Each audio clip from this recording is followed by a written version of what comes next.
Alrighty, so last time we were at the plane, we were swapping out some of the wood underneath the seats, the back panel. So I built the back panel with the storage. We carpeted it today, put that in, and we started on our side panels. So went to the plane, took out the rest of the side panels. So this is how those are. Pretty terrible as well, as expected. This is the other side that I pulled out today. Yeah, they're just like paper, worse even. Just ugh, gross.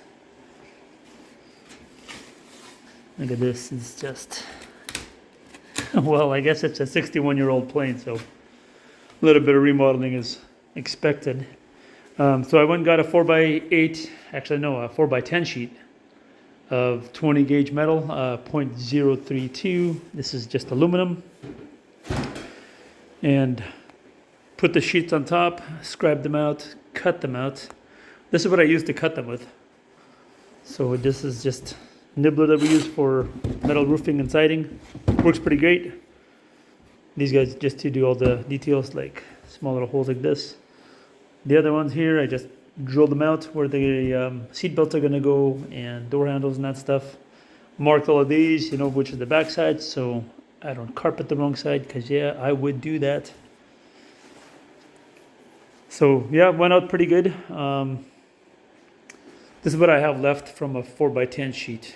And I'm glad that they had 10-foot sheets, because these two panels here, this one here and that one, are over 4 feet long. So as you can see, there's a 4-foot width on the bottom, and I can't believe how bad the panels deteriorated. Goodness, can't talk today. So we determined that my windows were leaking over the years. Before I got the plane, it was just stored outside on a tie down, so silicone cracked up, dried out, and was letting all this moisture in. So tomorrow we're going to go back to the plane, make sure our metal fits first before we carpet it or put the interior onto it. If it needs to be trimmed, we'll trim it. If not, yeah, we'll glue it on, set it back in the plane, and we should be good to go. This is the last piece of work we got to do on the plane to go flying. What did we do so far? We swapped out one of the cylinders. We swapped out. My seal for the oleo was bad.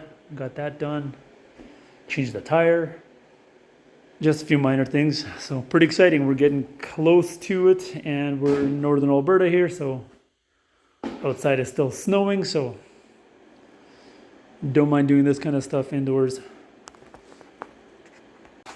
Okay, so I'm just laying this stuff out in my living room here. I got a piece of fabric, picked out some upholstery fabric, and this is what I'm going to be using to wrap my panels with. I don't know, hopefully I'm doing this right. I'm just giving myself some space in between. So I'm giving myself about 3.5, 4 inches between all the panels, so that I have some fabric to wrap around and glue to the back side of the panels. It was folded, so I'm just gonna let it warm up and stretch out so that there's no folds in it after I'm done. So this is how far I've got right now. I will post a bit more once I've got, I don't know, maybe some stuff glued on, or yeah, if anyone has done this before, I'd like to know more. If you guys could drop something in the comments. Thought I'd record my last piece here. So I'm using this spray on, I think it's a carpet adhesive, but boy oh boy, this stuff holds good, and pretty quick response time. By the time I lay down the perimeter here, and it gets tacky pretty quick. You can kind of see where it's still wet here. This is about a minute old, maybe not even, but you can see where it's starting to get tacky. So on the back side, I did I guess the front side, because this is the back side. I just did the whole panel. I sprayed the whole panel, and by the time I was done the whole panel, I laid it down and it tacked on right away. So Just made a bunch of cuts like this here. You can see kind of those cuts that I made. I'll just fold everything over. I did this on the other ones and it seemed to be the way to do it on all the small ones. But yeah, it's a good product. It goes on really quick. I'm gonna start folding all the excess fabric over right now, and it'll tack on pretty quick. I'll leave the bigger holes for when I'm actually on site with the plane, where all the bolts and screws and that kind of stuff go. So, okay, thought I'd just share that. And there we have it, finished product. I've got a few wet spots, but the glue will dry out and turn all uniform color. So yeah, pretty awesome. Couldn't be more happy with this product. And I'll show it again. Robert's Quick Bond. I just got it at a carpet supply store, and it glues down to anything. So it's, yeah, did some researching. So if you guys ever have to do this, it's a good option. Okay, so about 2.5 hours later, got my interior panels in, all hung and trimmed. Needed still to adjust a little bit of them. I didn't bother with my door panel for now because it's something I can pull off anytime. Right now, I just want to get the seats in and go flying.